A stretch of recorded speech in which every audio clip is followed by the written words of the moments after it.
This lecture deals with the various choices we have for gaining access to the individual observations in our study. So, this might refer to how a company is going to measure morale. Like, how are you going to get access to your employees to measure morale? Like, which ones are you going to choose? It might be if we want to know attitudes about the police force in a given population, we might want a sampling strategy so that we have a systematic approach to who we ask these questions. So, all of these questions refer to sampling methodologies. And they're important because the results of research depend upon the sampling decision. So if I sample only within a very limited area, then my conclusions are kind of limited to that area as well. Whereas if I have a more systematic, kind of thought out approach to how I gain access to my samples, the generalizability of those results to a larger population will be a lot easier.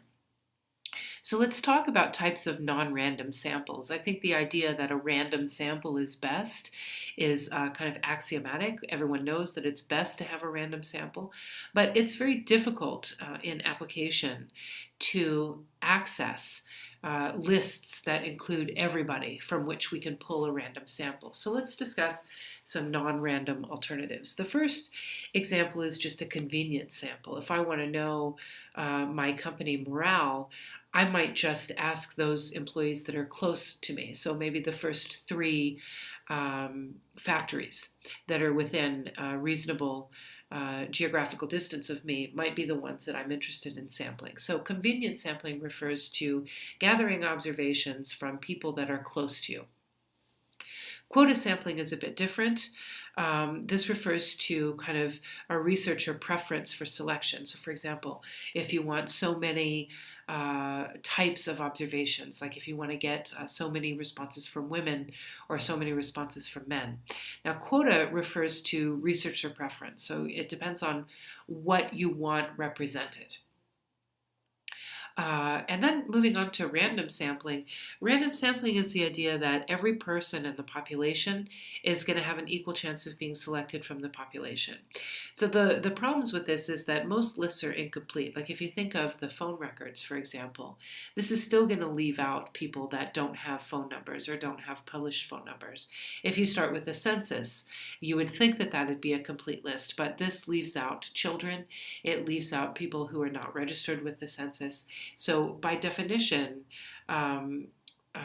we're incomplete in terms of our random samples. If I have a complete list of everyone, so say for example I have the total list of all employees in a certain company, I can draw a simple random sample from within that smaller subset. So if I know, for example, that I have 64 police officers in a given precinct, I can treat that as my entire population and draw a simple random sample from those 64 individuals, and that's perfectly reasonable. I can have systematic sampling in which I'm sampling every 10th person or every 11th person. So a lot of times, think about the people that come up to us as we leave a certain shop. Like if we want to know satisfaction ratings with customer service. It doesn't make sense to sample every single person that leaves the business, but we might sample every seventh person or every eighth person. And the advantage here is that we don't need to rely on random numbers, and it's much less time consuming.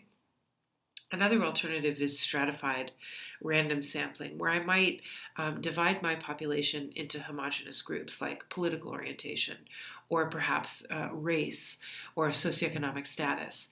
And then I might take a simple random sample from within each group. Remember, we defined simple random sampling in the previous slide. Now, related to this is the idea of cluster sampling.